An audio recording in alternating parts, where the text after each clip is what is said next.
Hi everyone, and welcome to Shukin Science. In this video, we'll talk about the hormonal regulation of the menstrual cycle.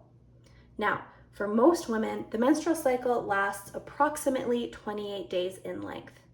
And while the length of some of these phases can differ from person to person, they are all distinguished by very specific changes in hormone levels.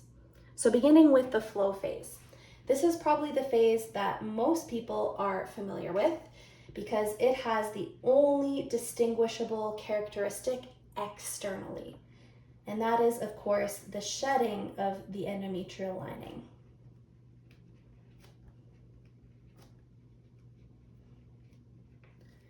So you probably call that menstruation or getting your period. In either case, it's marked by bleeding. We have the endometrial lining being released through the vaginal canal. And that's because during the flow phase, all of these hormones are at their lowest.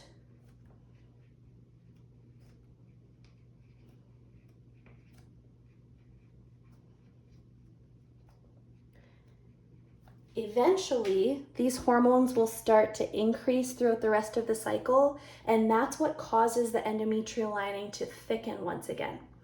The endometrial lining, by the way, is just a lining around the uterus, and it's required for a successful pregnancy. So if an egg is released and fertilized and it enters the uterus, eventually it will need to implant into a rich supply of blood vessels. So the endometrial lining provides the tissue required for that implantation process, and that's why it thickens throughout your entire cycle. At the end of this luteal phase, however, if implantation doesn't occur, all your hormone levels come crashing down, and that causes the uterine muscles to contract and release that endometrial lining. So in terms of hormones, there's really nothing going on during this flow phase. However, externally, we see all these characteristics. And it's maybe the most unpleasant phase, because not only are you experiencing tiny contractions that can be quite painful, but the lack of hormones can lead to a lot of fatigue. So low energy levels are also characteristic of this flow phase. Now, towards the end of that flow phase, which by the way can vary anywhere from 3 to up to 10 days in length, eventually the brain is going to start secreting our first hormone called FSH, or follicle stimulating hormone. And it is secreted by a specific gland in the brain known as the pituitary. So towards the end of the flow phase, we see FSH levels start to go up a little bit, and they reach their peak in the middle of the next phase, known as the follicular phase. So the FSH that's secreted from the pituitary is actually going to travel through the bloodstream all the way down to your ovaries, and then it's going to target a set of follicles within one of those ovaries to start developing. So it's probably the easiest hormone to remember because its name literally tells you its function.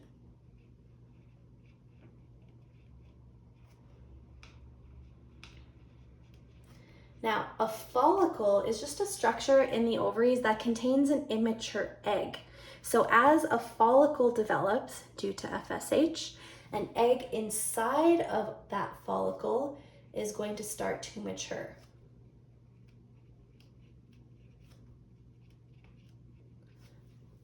Now, as that follicle develops, not only will the egg inside it start to mature, but the follicle itself is going to start secreting another hormone, which is known as estrogen. So estrogen comes from the ovaries, specifically from the developing follicle.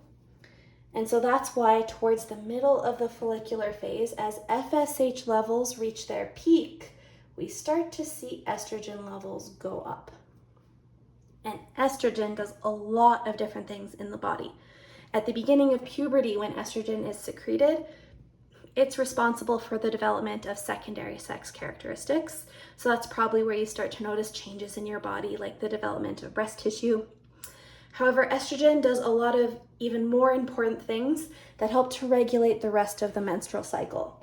The first of its really important functions is to help thicken the endometrial lining that was shed during the previous phase.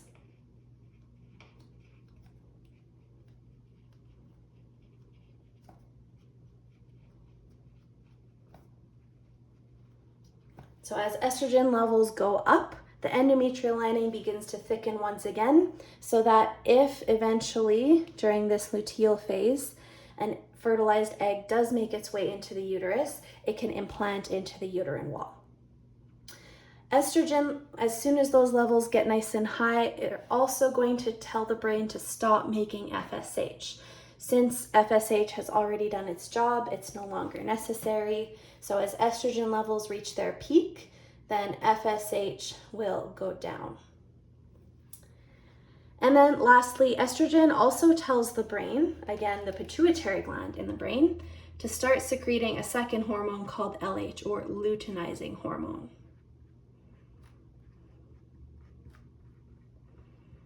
So as estrogen levels go up, FSH goes down, and now we start to see the secretion in really high quantities of LH.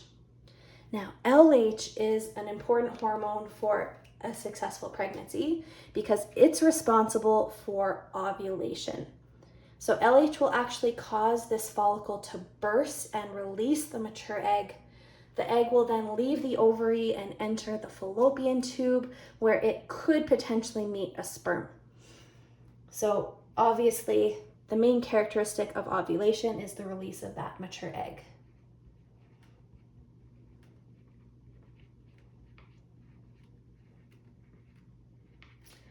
However, one important thing happens immediately after ovulation, and that is the formation of a structure called the corpus luteum.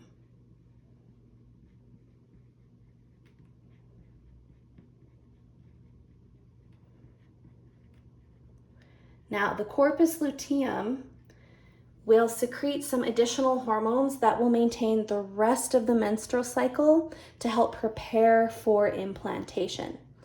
And one of the hormones it actually secretes is estrogen.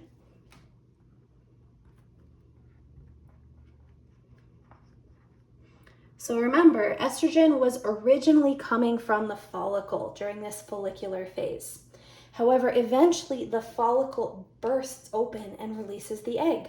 So during that ovulation phase, there's nothing making estrogen anymore. So we see estrogen levels go down temporarily.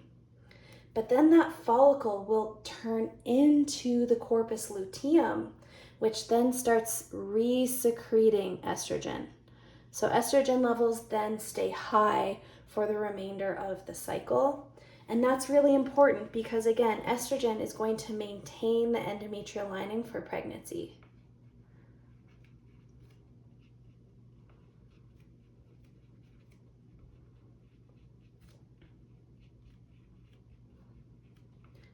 This is also why we see FSH levels stay low for the rest of the cycle. Sometimes you'll see a little blip in FSH production when estrogen drops temporarily, but then when estrogen levels go back up due to the formation of the corpus luteum, then FSH just kind of stays low. Now, not only does the corpus luteum make estrogen, it also secretes our final hormone, which is progesterone.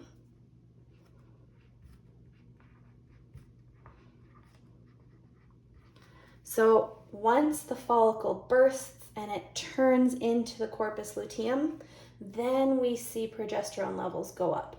So progesterone really is the only hormone that has its only main peak in this luteal phase, the final 14 days of the cycle. And progesterone, similar to estrogen, does a lot of different things in the body to help prepare it for pregnancy. However, potentially its most important function is to prevent further ovulation.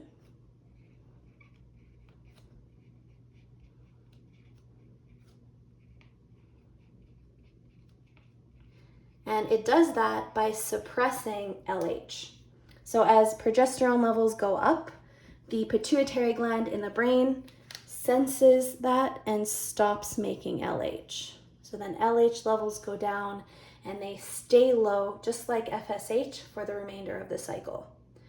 Now, the reason that's so important is because if you were to say ovulate again, either during this luteal phase or later on in the pregnancy, you could get pregnant a second time. And having 2 pregnancies staggered like that would probably result in miscarriage. You just wouldn't have sufficient hormone levels required to maintain both pregnancies at the same time. So both progesterone and estrogen need to stay high during this luteal phase, otherwise pregnancy is not possible. And that's actually how birth control pills work. Hormonal birth control uses progesterone to suppress ovulation, and some of them also use estrogen to suppress follicular development. So our understanding of this menstrual cycle can help us know the best days to get pregnant, or it can be used to help us prevent pregnancy if that's our goal. Yay, science. Anyways, towards the end of the luteal phase, that corpus luteum will eventually start to break down if pregnancy doesn't occur. If pregnancy does occur, more hormones will be secreted to maintain the corpus luteum so that estrogen and progesterone stays high throughout the pregnancy. But if there's no implantation during, say, the last few days of this luteal phase, you might start to experience something called PMS, or premenstrual symptoms or syndrome. And that's because as the corpus luteum breaks down, it's going to stop making those hormones. That sudden crash in hormones is also not going to make you feel so great. And so hence those PMS symptoms that you might experience. But because now at this last day, there's nothing maintaining that endometrial lining, then you're going to begin the cycle all over again. Once hormone levels are low, the lining will be shed and the cycle will restart. I hope that was helpful. Thanks, everyone.